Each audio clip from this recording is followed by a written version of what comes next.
In 73 BC, in a world where human beings were bought, branded, and worked to death for profit, one man slipped his chains and set the Roman Republic on fire. Spartacus was a soldier who was then sold into a gladiator school destined to die for entertainment. But instead, he led a daring breakout that became a full-blown slave revolt. He outmaneuvered Roman commanders who dismissed him as a mere bandit and gathered tens of thousands under his banner. Was he simply trying to lead his followers to safety? Or to bring the entire slave system to its knees? Today, I'm delighted to be joined by best-selling Roman novelist Ben Kane to explore the gripping story of the underdog who humiliated Rome and the rebellion that refused to die. Welcome to the Ancients.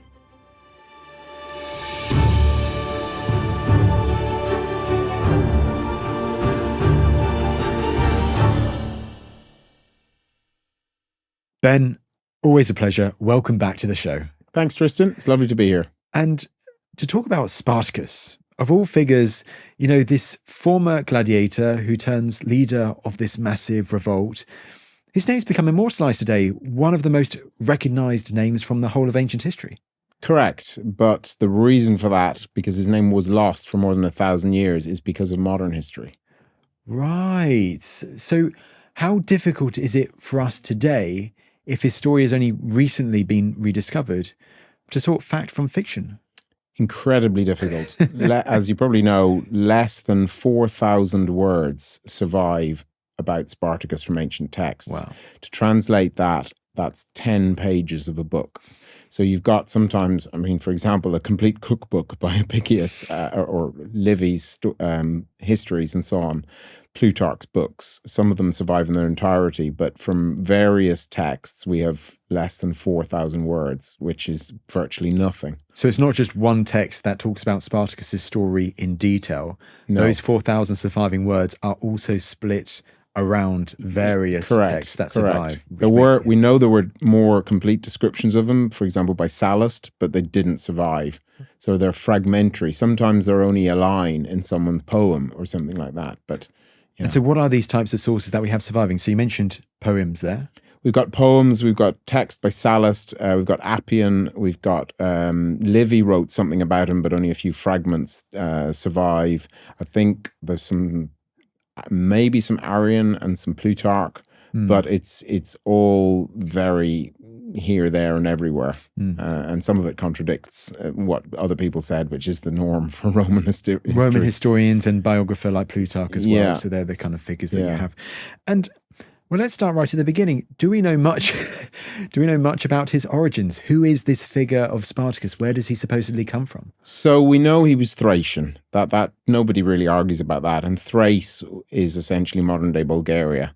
This was an area full of many, many different tribes, most of which had been conquered by Rome by the period that we're talking about, but some of which had not. And there is some thought that he may have been from the Maedi tribe, that's Maedi, but that comes from a presumption made by a German historian that the word describing him, which is nomedikos, I think it's nomedikos, means that he was Maedi tribe, but I think most historians think that means he was a nomadic tribesman, which a lot of Thracians were.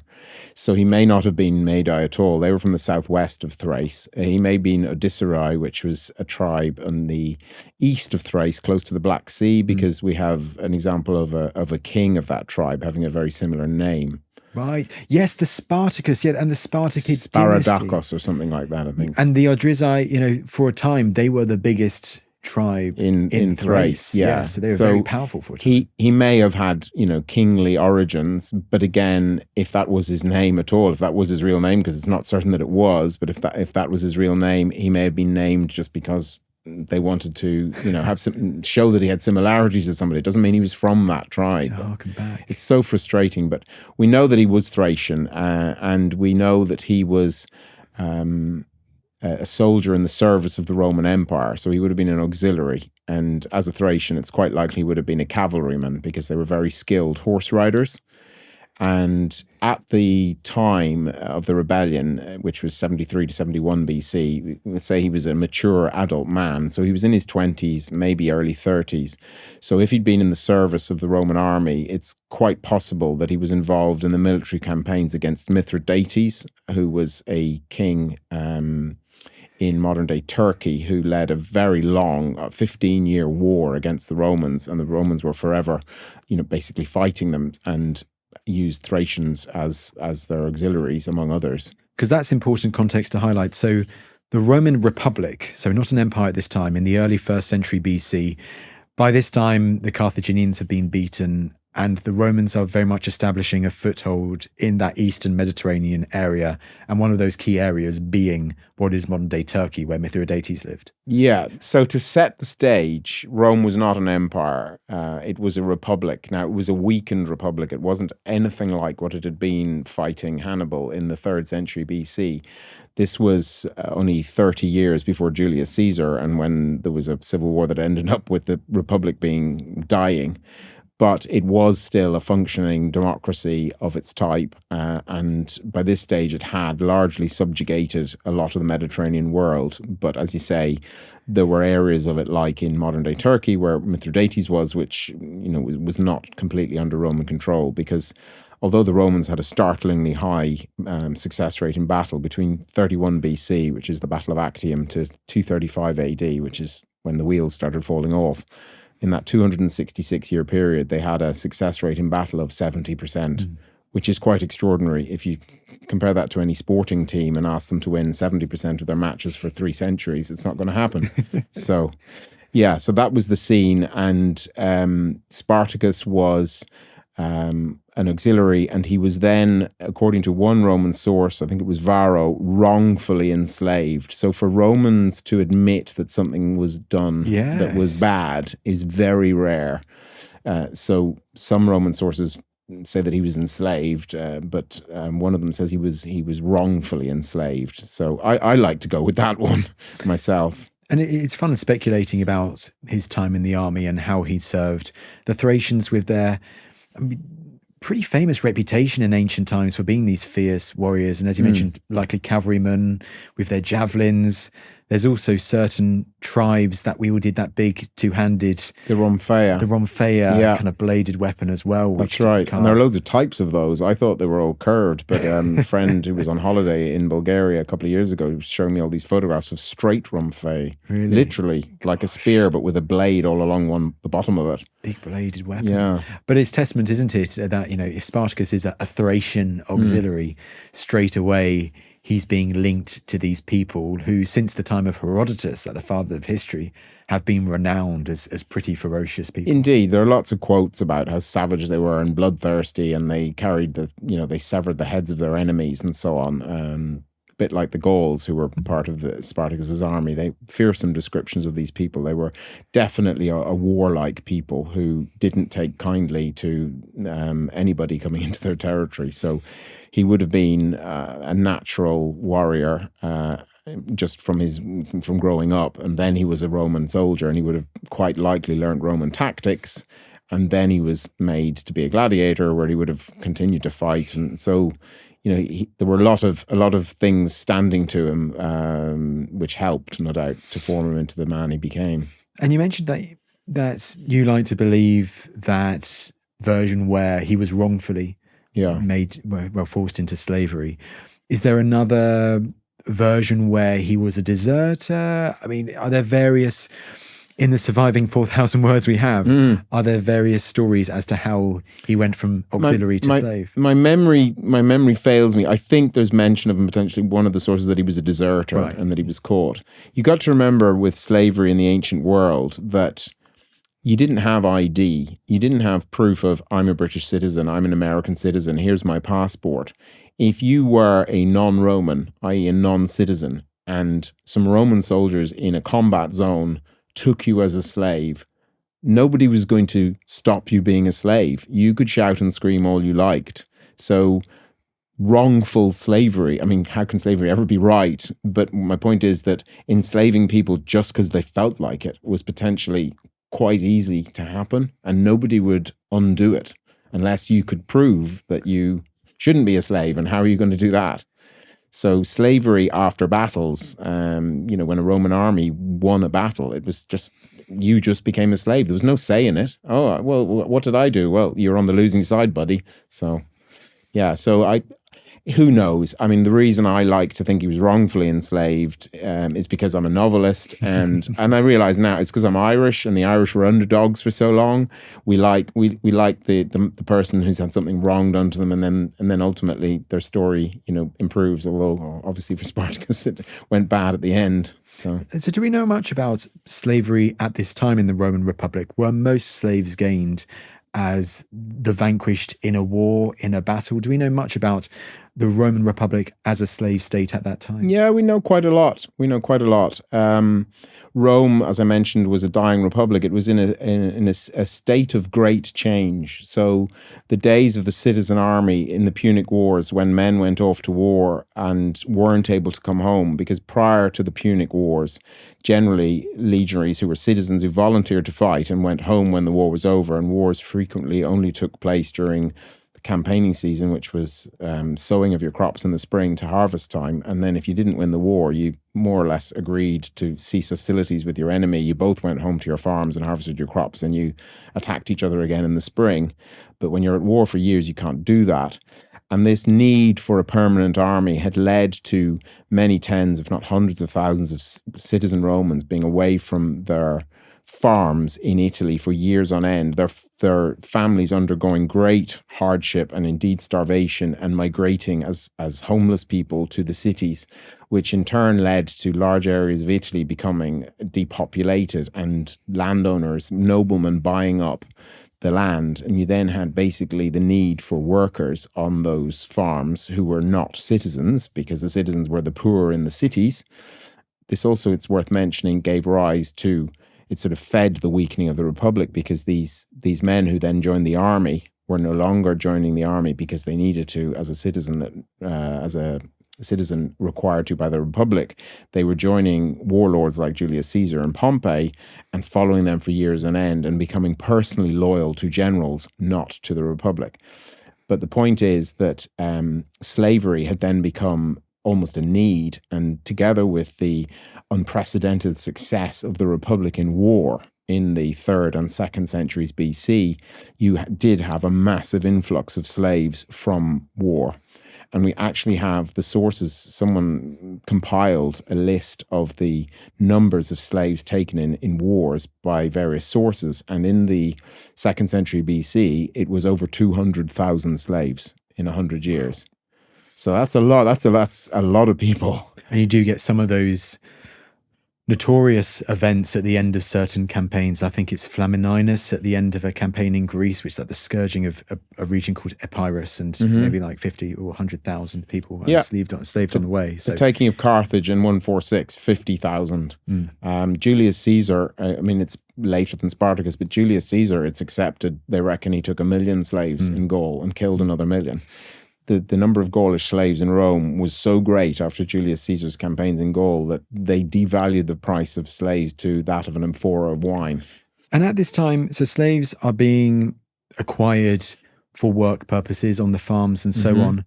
But of course, the story of Spartacus is very much linked to him becoming a gladiator. Yeah. So are we seeing at the beginning of the 1st century BC, slaves also being used for entertainment? Yes. So during this period, we also had the massive change as a permanent thing of gladiator fights being something that happened at the funeral of a famous rich person, like a consul. The first gladiator fight in Rome being recorded in 264 BC, a celebration of 2 men fighting, possibly to the death, at his graveside. And this was copied from the Campanians, who were a people who lived south of Rome. And we have evidence from tombs from the 4th century BC, so before that, of gladiator fights taking place and painted on the insides of tombs. But by the 1st century BC, these had become such a spectacle, people flocking to funerals to see the gladiator fights, that politicians, because you remember people like Crassus, who defeated Spartacus, or Julius Caesar, they were still politicians at this time with private armies, but they were still being elected to office. And in order to be elected to office, they would hold gladiator fights. And in a series of ever growing spectacles, conspicuous consumption, you put on a gladiator fight with however many fighters, so I'm going to put on one with even more fighters, so you're going to do a bigger one. And that's the way it went. Until, of course, then during the time of the empire, the emperor took control of gladiator fights because they were such a way of making yourself popular. He didn't want anybody else to be allowed to do them unless they had his permission or he himself put them on. And where can you get a key source of gladiators at this time? Well, as with Spartacus, it's enslaved people. Yes, so they were generally prisoners of war or slaves or criminals. Yeah. Very rarely, well, it depends on your sources. Sometimes, I won't say very rarely, sometimes citizens did become gladiators, maybe as a consequence of debt. They would sell themselves into the gladiator school, but they were definitely a minority of fighters. And you mentioned Campania, so that's beautiful region south of Rome today. Think of Mount Vesuvius, think of Pompeii. But this region, it's also like the epicenter of gladiatorial fights of these gladiator schools, and that's still the case in the 1st century BC. Correct, yeah. The first gladiator school was in Capua, and there wasn't actually a gladiator school in Rome at that time. So there was one in Pompeii as well, although that was later. But Capua had a large gladiator school, which was run by a lanista, who was a Roman citizen called either Batiatus or Vatia, depending on your source. And he would have been looked down on by the Roman population because although this was a very popular sport, it was still a low-class thing that you wouldn't want to be associated with. So he would have been in the same class as a pimp, for example. Right, okay. Or a butcher. But it's this figure, Batiatus, who acquires Spartacus, yes, and takes him to his gladiator school. And we don't know where he was bought or how. I mean, some people would say it was in Rome. Personally, I would think it's easier to come over the sea to Brundisium. I was thinking of port, and yes. come up the main road towards Rome, but we don't know. But he arrived in Capua, and he was a gladiator. We don't know any real details about his career in the gladiator arena. When I've written, for your listeners and viewers, I've written 2 books about Spartacus. It was great fun, and I started it in Thrace, and I moved straight into the rebellion. And I get a lot of emails, or I did when they were first published anyway, about why didn't you have all the Spartacus fighting in the arena? And it was partly because the stuff he did in real life was so exciting. I didn't want to get stuck. Plus, we don't know what he did. Well, I was going to ask you, I mean, do we have any idea what he would have done whilst he was still in the service of Batiatus? It's thought that what's interesting. So the earliest classes of gladiators, before all the ones you see generally on TV and film, in the Republic there were only 3 types of gladiators, although this was changing. And those 3 types were based on enemies of Rome. So one was the Samnite, who were the people who defeated Rome a couple of times before ultimately being defeated themselves from central Italy. One was a Gaul and one was a Thracian. So a Thracian was actually one of the Thracian was one of the 3 classes, But we know that Spartacus did not fight as a Thracian. Now, this is quite likely, again, we don't know, but it's quite likely to have been a deliberate choice maybe by Batiatus, because he wouldn't have wanted him to get ideas above his station, or for people to start, maybe, I don't know, that he'd become too popular because he was a Thracian. So it's thought that he fought as a Murmillo, which is the famous fish, the guy with the fish-crested helmet and the armor and a gladius sword, which would have been just basically starting out at that time. So, but we know really nothing else about his career. Well, it's also thinking about the name. Would he have been given the name Spartacus when he was there? That link to royal Thrace of old. Yes, yeah. It's possible that it was a stage name given to him, but the sources don't mention that. So it's also possible because, as I mentioned, that nobleman of the Odysseirae, whose name was Sparadokos, I think. Sorry, these names sometimes very hard to pronounce. That it was a name from Thrace, so it may have been his real name. I just love mentioning that because there is, in the Crimea of all places, for a time, a Greco-Thracian dynasty, it is believed, it's not completely sure, that is commonly called the Spartacid dynasty as well. Right. So it's funny how you can then explain why the name Spartacid is also, or Spartacus can also be linked to Crimea just as much as Italy, as we're discussing today. Okay then, let's get into the escape. and the revolt of Spartacus. So what do we know? How does he escape the house of Batiatus? So gladiators were treated, they weren't treated as strictly before Spartacus' rebellion as they were afterwards, but they weren't still trusted completely. So they were kept, they were locked into the gladiator school at night and so on. And about 200 of them, the sources tell us, decided to break out, which is a lot. So it was a big gladiator school. Now we don't know how, why, or when, but somebody must have spilled the beans to Batiatus, because only, depending on your source, between 70 and 80 of them got out, and they weren't able to seize the weapons, which would have been kept separately in an armory in the gladiator school. And the action started in the kitchen. Again, we don't know why, but presumably because somebody realized maybe when they were eating their meal that they'd been rumbled and they needed to move right now.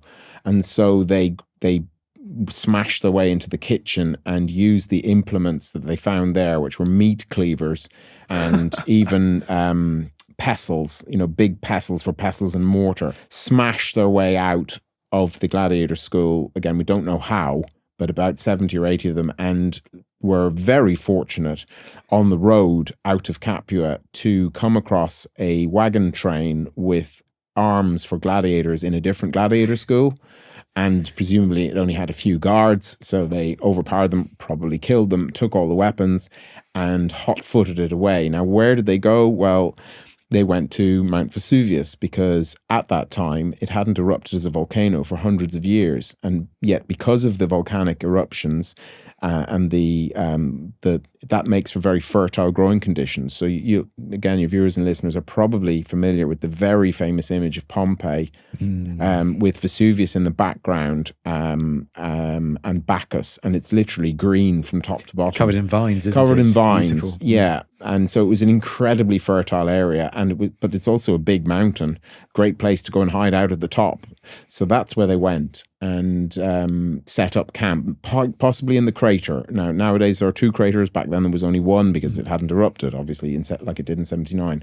So maybe in the crater, and presumably, basically, what are we going to do? And so they started robbing the local estates.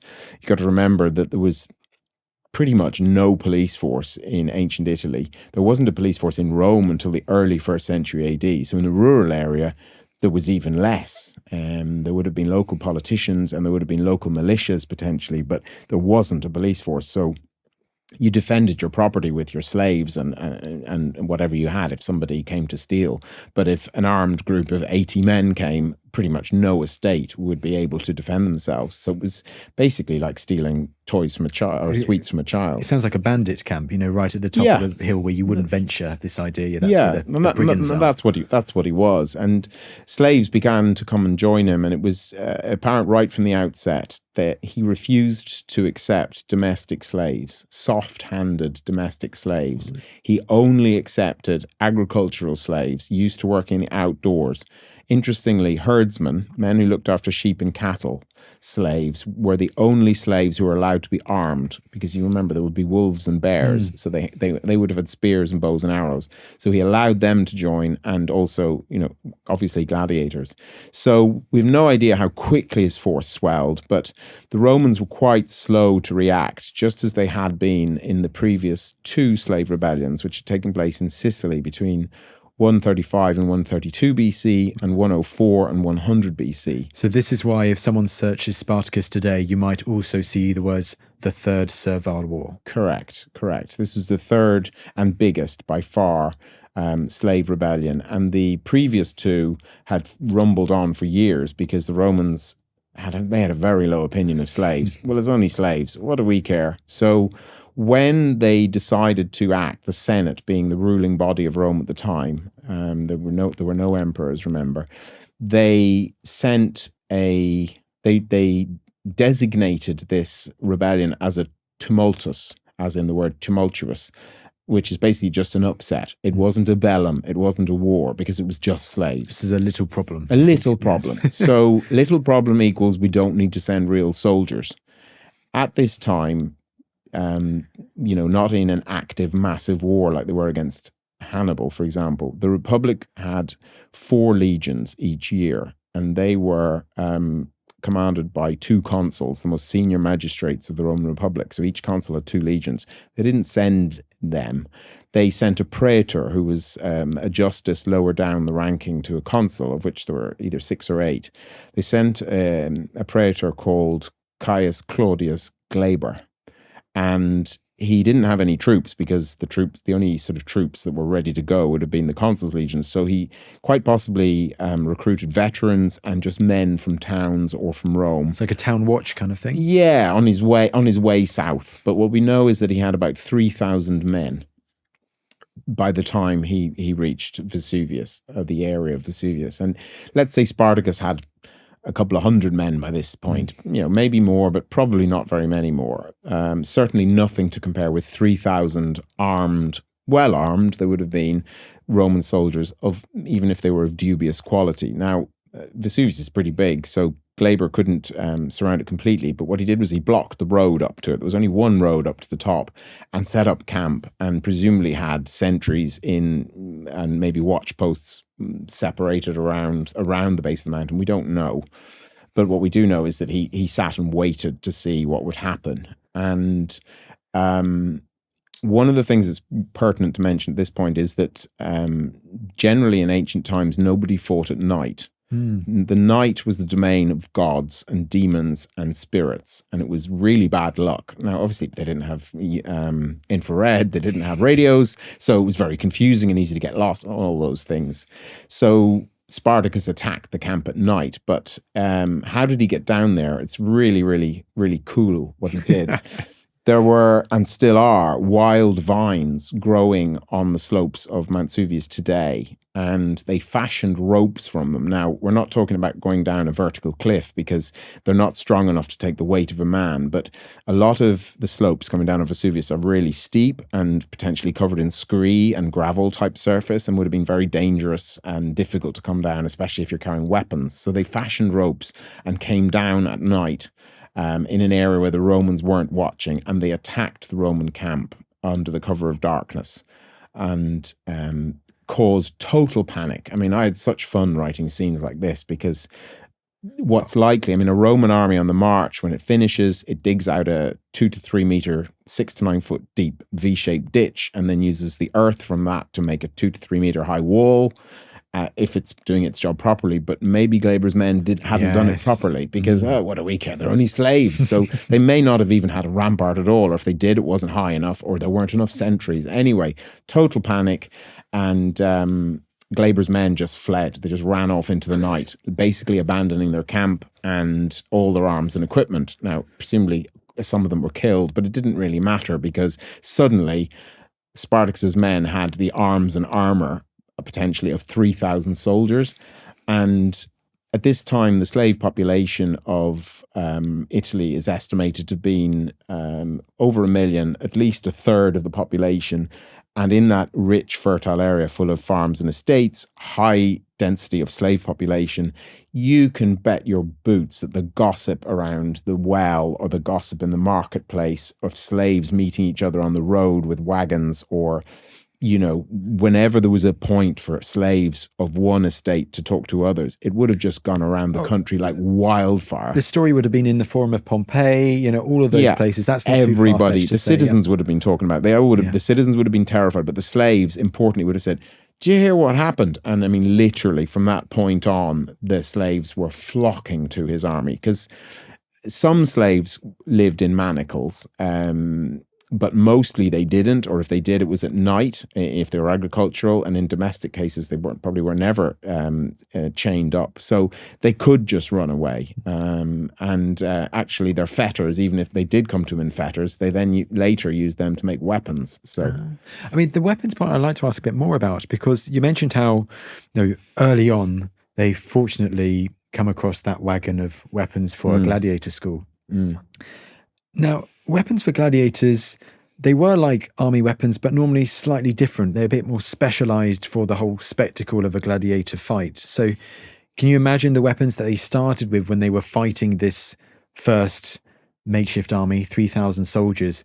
were maybe slightly different to the ones that they acquired afterwards? They weren't that different. The gladius used by gladiators was the same as a military one. So you're saying it's exactly the same? Yeah, okay. And the spear that the Gaul used, we don't know, but it was probably just the same as any other spear. It wouldn't have been a pilum. Now, the Thracian gladiator used a sicca, which is the curved Thracian blade. I think that's more what I'm thinking of. Yeah, that's specialized because only a Thracian warrior would have used one of them. So they may have had some of them, but I mean, in the nighttime, you're wielding one of that. Even if if it's sharp and you chop someone with it, maybe it's more the armor as well. I guess. Yeah. Well, again, the legionaries Glaber commanded would have had the armor, we think, and weapons of a typical Republican legionary, which was mail shirt, simple Montefertino helmet, larger shield than you're used to seeing on TV, a Republican scutum, which is bigger top and bottom and curved, and one or two throwing javelins, and probably a dagger as well. So, great equipment for if you're trained how to use weapons, just because you've never used a particular, if you've used one kind of gun, it's usually quite easy to work out how to use another type of gun. So, no, but still wants to ask because it's interesting to think about how they're now kitted out. Well, it brings us on to the, which we'll talk about later, his successes in battle. Did he train them in the Roman fashion? Because it's quite possible, indeed, there's even a suggestion there may have been a Roman or two helping them to do that, because at the time there was a general called Sertorius who was in Spain, who was a rebel against the Republic, and there is some reference in the texts to potentially, and obviously I used it in my novels, a Roman soldier from Sertorius coming to Italy and joining Spartacus, an agent, to help train his men, because that would help bring down the Republic, which would help Sertorius. I love the story of Sertorius. He deserves his what a story he is out in Spain. Yeah. So amazing to think that there could be a link. But what do we know from the sources about the aftermath of the Vesuvius victory for Spartacus? So more slaves join his forces? Yeah, so it's thought that he broke out of the Ludus, or the gladiator school, in the spring of 73 BC, and that he was on Vesuvius into the summer of 73 BC when Glaber came to basically get beaten and run away. And then the army swelled in size massively, potentially beyond 10,000, potentially up to 30,000 or even more. A really big force. Now, obviously, most of them would not have been trained soldiers.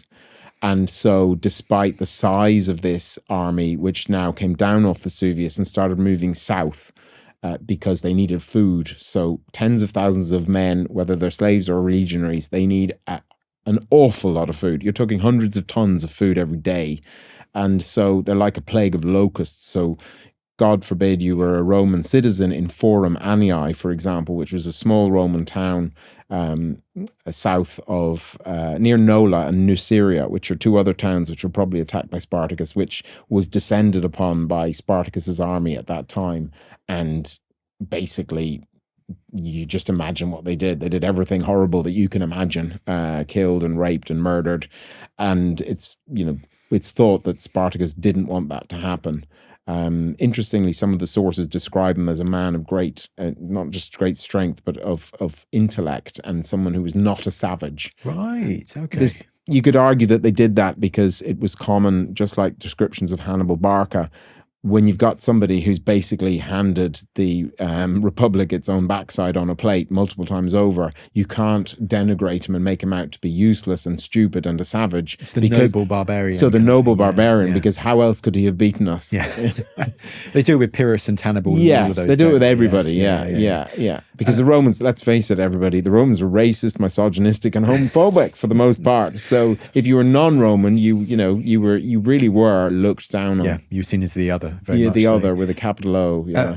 And so is that very much his strategy, whether he liked it or not, for the following months following that victory over Glaber, whilst the forces are growing? They're still all together, but there's the need for food, and it is just kind of those local rich towns and settlements that feel the brunt of the force? Yes, yeah. They moved down the west coast of Italy and right down to the Arch of the Boot.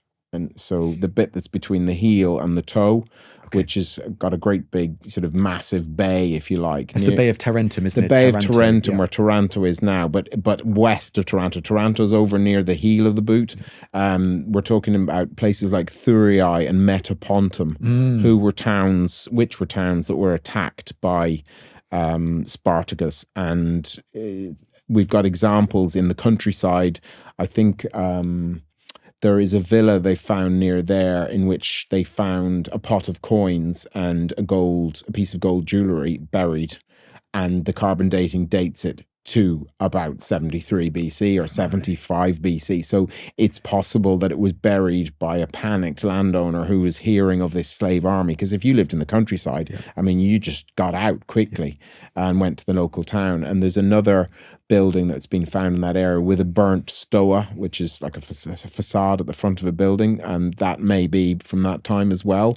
So these fascinating little finds that we all want to link to things because it makes sense. But if the carbon dating works, then it certainly is possible. It immediately makes me think of something like the Fenwick treasure in Colchester, which is linked to like a Roman family burying it. I mean, that's definite because it's below the ash layer from the destruction of Colchester by Boudicca's army. I show that image in talks I do, and I say, this is from such a date in 60 AD. We don't know exactly when in 60 AD, but it's so rare to have an exact date. The best one for that is the loaf of bread from the oven in Pompeii. And that was baking when Vesuvius went boom. On that day. So I sometimes have a best before date with an arrow in the slide when I'm showing it to people. And most people don't get it.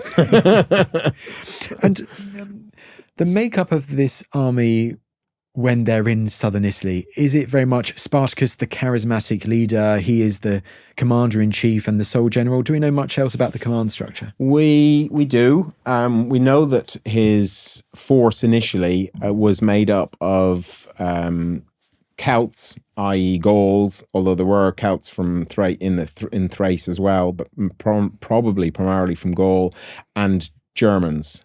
Very warlike people. Now, there were probably some Thracians as well. We do have a few names. We have the name Enemaus and we have the name Crixus. Both of whom were Gauls. And look, these would have been alpha males, all of them. There would have been no, oh, Spartacus, you're the boss. It would have been, well, you've got the ideas, but maybe I've got some ideas. And it would not have been a happy camp. They wouldn't have been doing what he told them. And that was evident fairly soon after the rebellion began, but they certainly went along with what he was doing for the moment as they moved down into the south, and obviously that far south the winters are milder, so they spent the winter of 73 into 72 BC in the Bay of Taranto, and then started moving north again in spring of 72 BC. And by this point, the Romans were taking it a bit more seriously, and they sent another praetor by the name of Verinius with several senior officers and a force of, we don't know how many, but certainly potentially some thousands of men. Not bigger than Glabers. Yes, bigger than Glabers. Yeah, not legion, not under a consul still, but stronger in force. And bad things started to happen to them pretty much straight away. And this is like when the sources are so scant, when you're writing novels, as I do, when you get handed a scene that's so amazing and funny that you couldn't make it up, it's like winning the lottery. And so what happened to one of Verinius's officers, who was a man called Licinius, was literally laugh out loud. He was in command of 2,000 men, so obviously Verinius's army was not marching together, and they were marching south to find Spartacus. And hot day, he found a local villa which had a swimming pool, as some big Roman villas did, and he had presumably said to the owner, look, I'm very hot and bothered, do you mind? And the officer was probably delighted to have some Roman soldiers in the vicinity, protecting his house, of course. So he was in this swimming pool having a nice time, and Spartacus's men literally appeared in the grounds of the villa. Whilst he's in the swimming pool. While he was in the swimming pool. And he literally jumped on his horse. Now, in my book, I had him jump on his horse naked. It was that bad. Whether he had his clothes on or not, we don't know. But he fled for his life, pursued by Spartacus's men, and was attacked in his camp. Survived, but thousands of his men were killed. A massive defeat for the Romans. And then this began to happen in quick succession. So another officer of Varenus was called Furious. He was probably furious. He got beaten as well, ambushed. They still weren't facing the Romans in open battle. But it all went wrong. There was another officer called Tyrrhenius, I think he was, and he got beaten as well. And so in very quick succession, in a matter of a few months, the Romans just suffered defeat after defeat by Spartacus's army, which presumably led to even more slaves joining his army, because it's thought at some point anyway, at the height of his rebellion, he had as many as 50 or 60,000 men following him. So they're starting to realise that, hang on, this guy we're fighting against, he actually does know how to effectively combat the Romans at war. He's playing to his strengths, like ambushes and the like. Yeah, and by this point, having defeated so many Roman armies, just like Hannibal did after Trasimene, they would have been pillaging the corpses for their armor and their swords and their spears and their shields. So a lot of his men were probably fighting with Roman weaponry, looking like Roman soldiers, maybe racially different or whatever. But this is where it starts to get really interesting. We know that they'd caught wild horses during the winter down in the Bay of Taranto. And they were using cavalry. So whether they were Thracians or the Gauls were renowned horsemen as well. So at this point, I mean, I had in my novels a Sertorian officer teaching them how to fight like Romans, and Spartacus teaching them how to fight like Thracian cavalry. Whatever they did, we know as the story unfolds that they beat the Romans again and again, even in open battle. A lot of people will tell you who don't know, oh, well, Spartacus, what did he do? He never beat the Romans in open battle. Absolutely he did. He beat both consuls in open battle. Did he? Right. We'll talk about that in a minute. But yeah. So that you couldn't do that unless your army was well trained and well drilled. You just couldn't, because even if those legions weren't 5 years of war against Hannibal battle hardened, they were still Roman legionaries in a trained legion who could beat just about anybody. And at the same time keeping the logistics networks up that they must have sorted with the, you know, whether it's still raiding the nearby towns or taking advantage of the rich lands of formerly Magna Graecia, you know, the Greek cities and all of that stuff to their benefit. Interestingly, he didn't let silver or gold, I mean, it probably did happen a bit, but he didn't let silver or gold come into his camps. You were only allowed to bring iron because he didn't want people fighting over money. Really? Yeah. He was a dude.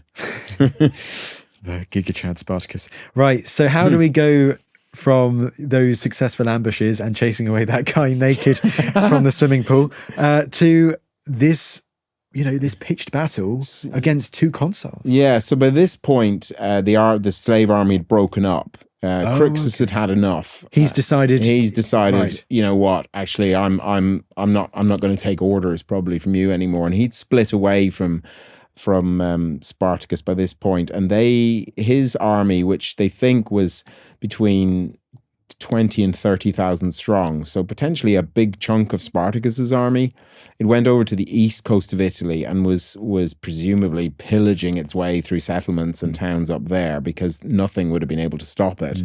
But by this point, the Romans had realized, the Senate had realized that they had to face this with proper force. And so both consuls were mobilized and sent to deal with it. And one of them, who interestingly was a man in his 60s with not much combat experience, called Gellius Publicola.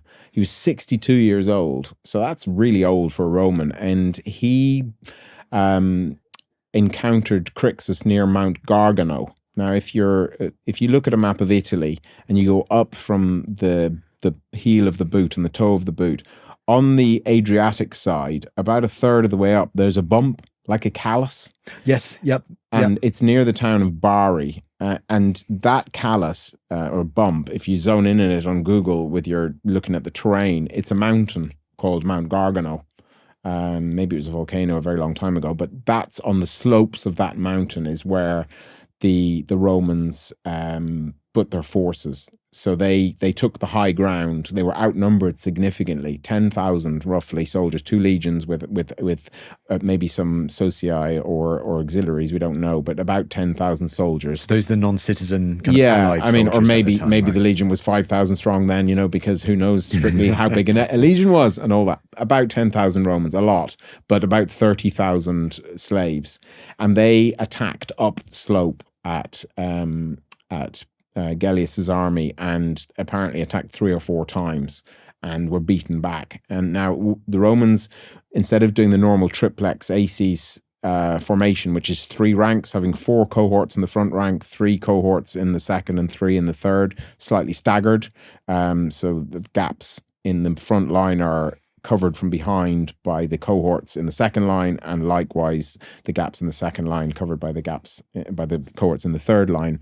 They deployed in a duplex aces, so a more concentrated fashion. But regardless of being outnumbered, they absolutely butchered the unfortunate slave army, and Crixus died fighting. They were very brave. There was a battle where the Romans defeated the Gauls some 30 or 40 years before, where not a single Gaul was recorded to have run away.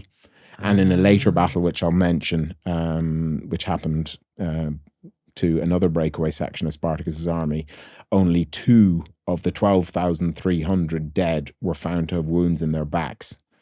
So they died, you know, they were brave, but that was the end to them, and that would have really weakened Spartacus's forces. Would have shook them that they realized and would have shook them as well, yeah. So by this point, the other consul, who, if my memory serves me, had one of those dreadfully long 4 names, Roman name, but I think Lentulus was the last one. He's known as Lentulus, and he went in pursuit of Spartacus, and Spartacus was probably aware, just from the Bush Telegraph, that what had happened to Crixus and that he would soon have 2 consular armies after him, so he knew he'd have to fight. It would be better to fight one and then have the other. So he ambushed Lentulus's army. And he ambushed him, but they still absolutely thrashed the Romans.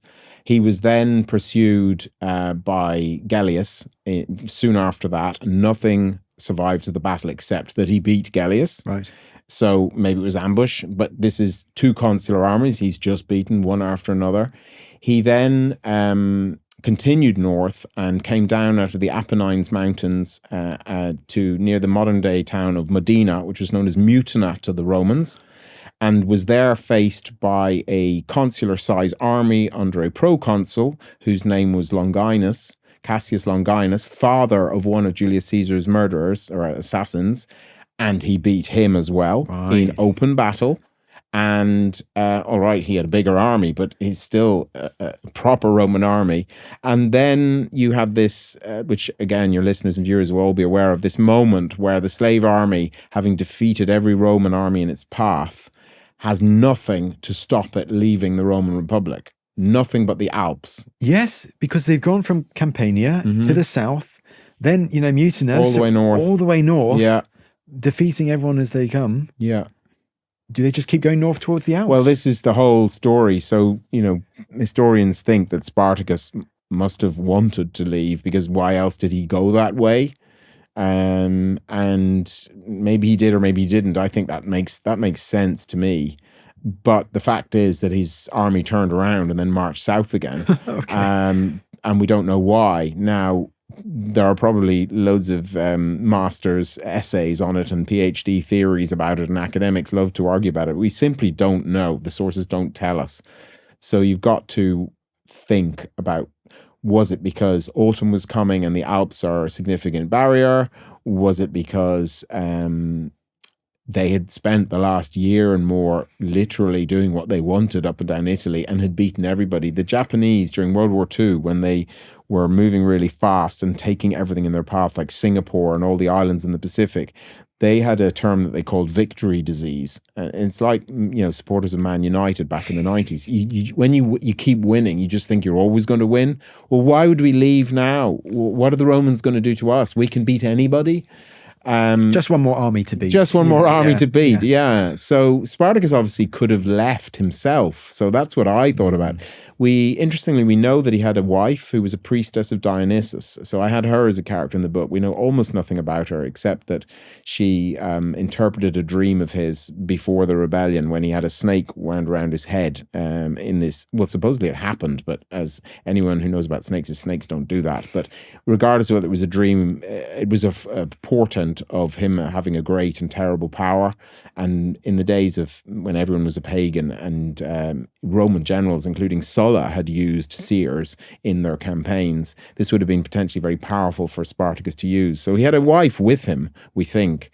And if he'd gone, turned right and just headed across through Slovenia towards Thrace, who would have found him? Now, I think the Romans would have gone after him because they were famous for revenge being a dish best eaten cold. Look what they did with Germanicus in his raids into Germany after the Varian disaster. I mean, they waited 5 or 6 years. With Arminius, yes. And then they crossed over the Rhine and they practiced genocide for a couple of years. So, but maybe he suspected that. Who knows? Maybe even though he wanted to leave, he didn't want to leave his army because by this stage, he was the undisputed leader and he had a big army and, people have big egos. So who knows? Funny, isn't it? But for whatever reason, he doesn't. For whatever reason, he didn't. He turned around and they marched south again. And some of the sources say they then met the double consular armies of Lentulus and Gallius and beat them in open battle as well. Which is just extraordinary.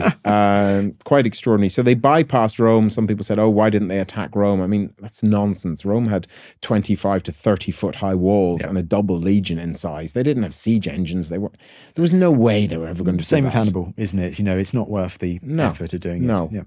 And I'm sure you'll come to it about whether he wanted to abolish slavery or not. We'll come to that maybe at the end. But he continued south past Rome to, happy hunting grounds below Rome in Campania and further south. And by this point, they encountered another Roman force, which was small, but beat that too. But by this point, the Roman Senate had realized this is really serious. We need a massive army. And so in came Marcus Licinius Crassus. Right. Okay. Yeah. So who is Marcus Licinius Crassus? He was a remarkable individual. There's a bust that survives of him. And if it's true, he was a miserable looking git. Yes. Really serious, frowning, doesn't look happy. A lot of stress marks. A lot of stress marks. Yeah, like bull neck. But he was a very clever man, a very able man in many ways. He was from a family which had mixed fortunes. So in the civil wars, in the sort of 20 years before, or 15 to 20 years before this, his father had committed suicide when he wouldn't back Marius. And so the young Crassus had to flee to Spain, and he then ended up joining the army of Sulla, who was marching on Rome. And when Sulla was attacking Rome, and his army was losing the battle to take Rome, it was Crassus on the right flank who actually won the battle for Sulla. But he then fell foul of Sulla, although made himself very rich during the proscriptions. So, hey, you supported the wrong guy, so did you. We're taking your property. And he was very good at doing that, and indeed may have added someone's name to the list who hadn't been a supporter of the previous regime. He was also astute at fire was a really big problem in ancient Rome, because most buildings were made of wood and streets were really narrow, so fire spread very readily. No fire brigade, no aqueducts at this time. He had his own private fire brigade of slaves, so when a street was busy burning down, he'd come along. Let's say there was a wine merchant's at the end of the street which wasn't burning yet, and he would be there with his fire brigade of slaves with instruments to pull down buildings to stop a fire from spreading, and the wine merchant would say, "Well, save my property," and he'd say, "Of course, I'll buy your business from you for 10% of what it's worth." Oh, it wasn't just that how much you're going to pay me. No. I'm going to take your business. Yeah, I'm going to take your business. Yeah. So, and they would say, "Well, of course I'm not going to give you that," and he'd just wait for the fire to come closer, and then he'd wait till he could get it at a knockdown price, and then save the business. So he was ruthless, That's savage, yeah. Ruthless. However, he was so rich that he was able to personally pay for 6 legions to be put into the field. Now, we know the cost. It was approximately 1 million denarii to support a legion for a year. And later in his life, Crassus said, you're not rich unless you can pay for a legion. And he paid for 6. So 30,000, nearly 30,000 men, 24 to 30,000 men in the field. And he was given the 4 legions of the 2 consuls as well. So he suddenly, over a period of months, obviously, but more or less suddenly, had an army of 10 legions. Wow. Okay. So this is what he went to face Spartacus with. So he's now got a sizable army at his back. They're deciding we've got to deal with Spartacus now. Yeah. And Spartacus, in the meantime, has he just been... I'm sure he's hearing the reports of what's happening. Yeah. But he's been marching south still? He was, because by now we're into sort of the summer, coming towards autumn of 71 BC. Sorry, 72 BC, I beg your pardon. Okay. And he wasn't going to go north again because he would have heard of Crassus's army, and that's where they'd come from anyway. So they would have been raiding farms and towns for food and equipment and so on. And Crassus pursued him down towards southern Italy, and his army would have been moving in different parts. And a leading part of his army was led by an officer called Mummius, and he was given very strict instructions to get close to Spartacus, but not to engage with him. So he had a force of 2 legions under his control. And in the way that often happens when men's blood is up, he got too close to Spartacus and his troops started fighting. Maybe they were scouts, maybe he deployed some legionaries. It developed into a battle and they got beaten. Right. And they came with their tails between their legs back to Crassus' camp, and Crassus decided that he had to lay down a really certain, deliberate message that you do not run away from the enemy in battle. And so he ordered, it's thought, a full cohort to be decimated. Right. Okay. This is gruesome stuff. What is a decimation? So I'm quite pedantic, as your readers might have ascertained, or viewers and listeners might have ascertained by this point. Decimation, the meaning of decimation is actually different today. And it's happened because of ignorance. Because decimation today, if you hear news reporters talking about it, it means annihilation. Yes. If a town has been decimated or an army unit's been decimated, almost none of them survive. However, it comes from the Roman punishment. So this is the correct interpretation, which is 1 man in 10 will be executed. In fact, beaten to death in front of his the rest of the legion by his comrades. So 50 men or 48 men out of a cohort of 480 were beaten to death in front of the army. And that brutal message meant that none of Crassus' soldiers ran away after that. So I get asked this a lot. Well, if the Romans were forever, using the fustuarium, which is where you beat a few men to death, or the decimation, if they were always doing that, then how did they ever have any men to fight? Because they would have been executing all these men. You don't have to do something like that very often. Do it once and it'll work for years before men run away again. Yes, it doesn't seem to have been a very regular punishment. The only other example that comes immediately to my mind is with another rebel a few decades later, Tacfarinas in North Africa, where I think there is a similar case of a Roman army going out, being beaten by Tacfarinas, being overconfident, and then the commander-in-chief orders another decimation. So yes, brutal, but doesn't seem to have been very regular. It was very rare. Decimation is only described 3 or 4 times in all of the Roman battles that I'm aware of. Yeah. And so what happens after this? So Mummius's attack has not gone well, and they've had this brutal punishment.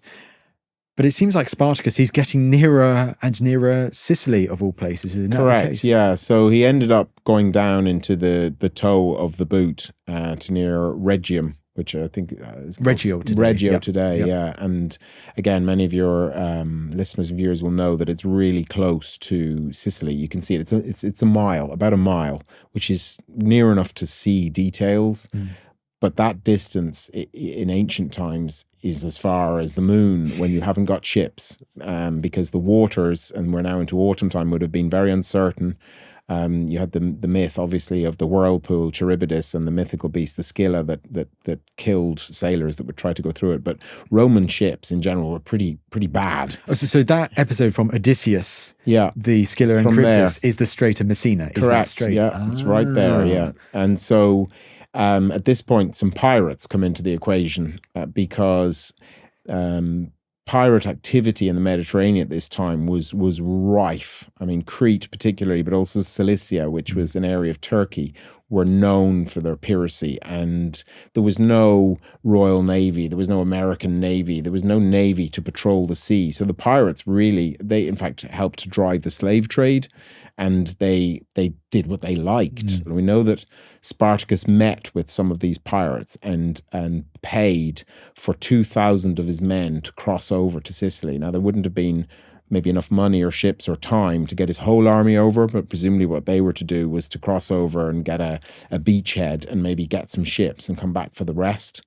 But pirates do what pirates do. And they took his money and they sailed away. Now, maybe did the Romans pay them off? You know, if Crassus heard, they could have got two payments, one from Spartacus and then a bigger one from Crassus. I think Crassus can pay more, can't yeah, he? Yes. Crassus can pay more. So it's so long since I wrote those novels. I think I might have had the pirate captain go up and do a deal with the Romans. Hey, if you pay me more, I won't go and do this. I can't remember, but it's certainly possible. What we do know is that Spartacus's men then tried to build some rafts and were unsuccessful. Likely some of them drowned, and they had just had to give up on crossing to Sicily. By this point, Crassus' legions were really close. They were in the point of the boot. So the route back to mainland Italy was blocked. Now, any of you who've ever been that part of the world, you know that there are mountains going all the way down to Reggio, and they're really high. I mean, they're up to 1,000 meters, I think, and winter was here. And so it's recorded that Crassus built a wall from one side of the point of the boot to the other. In other words, from the Ionian Sea to the Adriatic. Now that's about 50k, 35 miles. It's, even when they built the siege in Numantia, that was only a fraction of that distance of fortifications. And they've had precedent for it because the Greek tyrant of Syracuse, Dionysius, I think he did something similar. He built a wall across that area as well. So people had done that feat before. But as academics that I've read have pointed out, if you go to that area, a lot of it's completely impassable with cliffs and so on. So there's actually only a few areas, the coastline on each side and the ridge at the top of the mountains, which is only about 3/4 of a mile wide or just over a K. So the fortifications that Crassus had his men built may not have been that big, but he was still able to defend it. And so Spartacus was basically trapped during the winter in this inhospitable area where there would have been very few settlements, very little food other than what they could hunt. And when they tried to break through the Roman fortifications, ditches, ramps, walls, and everything, they failed initially. And it wasn't until in utter desperation, then in late winter 72, early 71 BC, they filled the ditches with wood, animal carcasses, and even the bodies of the dead. And this was having crucified a Roman soldier in view of the Roman defenses to show his own men this is what would happen to them if they gave up. They smashed through the Roman fortifications and broke away. They managed to get away. Now, some sources say it was only some of his army, some say it was all. We don't know, but they did get away. Certainly a substantial amount of them got away. So they managed to get, the north side, I guess. The north side, yeah. And that's where you had another force of slaves break away, maybe as many as 10,000 under the leadership. This is where we have two other names, so rare with the Spartacus rebellion, but Castus and Gannicus, who were potentially Gauls who just had enough, or we don't know. But they broke away from Spartacus's army, and they were attacked by Crassus' army, but fortunately were still close enough for Spartacus to come to their aid, and he drove off Crassus' army, but then they split up again, and Crassus waited until he was further away and attacked Castus and Gannicus again, and that's when I mentioned of 12,300 bodies, only 2 had wounds in the back. Right. They were pretty much wiped out. Right. And so by this point, Spartacus' army was presumably quite depleted. Again, we don't know, but still some tens of thousands of men strong. and they were moving north. And I don't know what he must have been thinking, because he knew that 10 legions were on his tail. Oh, yeah. And they were being hounded by Crassus at this point. And there are a couple of places where we think the final battle might have been. Again, because there have been no archaeological finds to prove it, it's really, really difficult to prove ancient battlefields, as I'm sure you know. Very rare to be able to say with certainty, but a plausible one is near a small town or village, more like, called Oliveto Citra, which is on the banks of the modern-day river Selle, right, which is the Salernus in ancient times, which is north of Paestum, and before Salerno, so not far from Salerno, modern-day Salerno. And I've been there. I've actually driven this entire route. I've driven from Medina to Reggio and almost back when I was researching the novel. I've been to all the places in the book that we know of that he was, and I've been to Oliveto Citra, and it's a perfect place for a battlefield. It's got mountains on both sides. There's a river in the bottom, but there's a big flat area on one side of the river. It's a big wide area. It's big enough for an army to deploy, and we know that it started with Crassus putting his camp quite close to Spartacus's one, being provocative, and his men were digging ditches when some of Spartacus's horsemen attacked them. Maybe they were trying to panic the Romans, we don't know, but what then happened is both armies deployed. This was something that was very slow in ancient times. It probably would have taken a couple of hours, and that the two armies then attacked each other. Crassus watching from the back of a horse behind the front line, but able to see Spartacus. And again, this is a later source, but I love the scene, so I had to put it in the book. And we have evidence of a Thracian leader doing this in a battle later that was recorded. He led out his stallion in front of his army and sacrificed it to the gods. Now, it's horrible. He killed a horse, but what he was doing was giving a very powerful blood sacrifice to the gods to request their help. But he was also showing his men he wasn't going to run away. I'm not running. I am with you, no matter what. And as I say, there is an example of a Thracian chieftain about 70 or 80 years later fighting a Roman army who killed his own horse in front of the Romans and told his men that he would eat the Roman commander's intestines if he won the battle. Now, I don't think he did, but anyway, Spartacus didn't promise that, but he led from the front, which is obviously very dangerous, and the battle was brutal, and he went straight for Crassus, because you cut the head off the dragon and the army will run. And we know that he killed 2 centurions on his way to Crassus. Really? So we were talking in an episode the other day about centurions and how brave they were and how they led. They were the sort of inspired leaders for the Roman legion. So to kill 2 centurions is quite something. Yeah. And then there are 2 accounts of how he died. One is that he was wounded in the thigh by a spear, and that he went down on one knee and continued to fight and until he was overcome. And another one is that he was abandoned by all his men, which I don't think would have happened, but that he fought on until he was killed.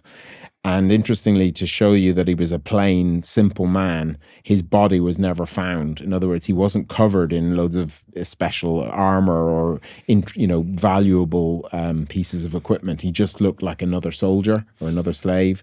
And so he fell, and his body was not found, and his army just went to pieces. And the Romans did what the Romans did.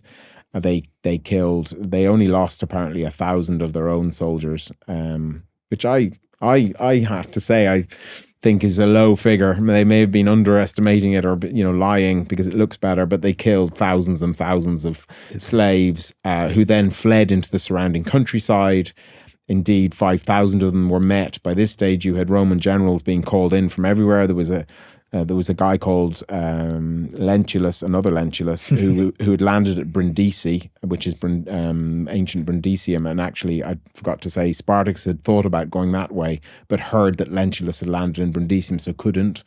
And then you had Pompey had been recalled as well, and he came marching down the main road from Rome and slaughtered 5,000 fugitives from Spartacus's army. And how that all links up is that Pompey, the later Pompey the Great, had been fighting as you put in your book, Sartorius. Sartorius, the Correct. potential ally of in Spain, and coming back from that. So it all kind of links up. It all links up, end, and it gets political then because Crassus had obviously won the bigger battle, and Pompey had just lucked upon a small section of the army who was running away anyway.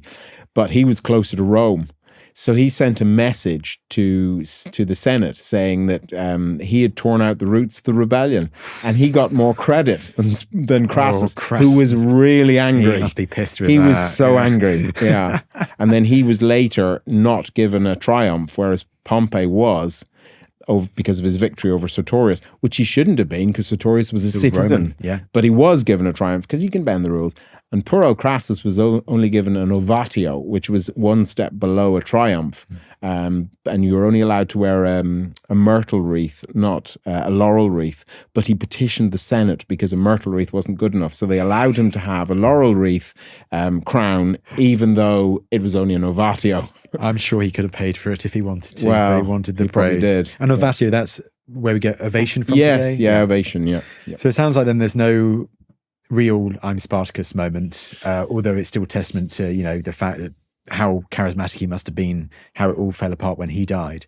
But for the people that aren't killed, for the slaves, for the rebels that don't die at that battle or in the aftermath, and have the misfortune of being taken alive by the Romans, what is their ultimate fate?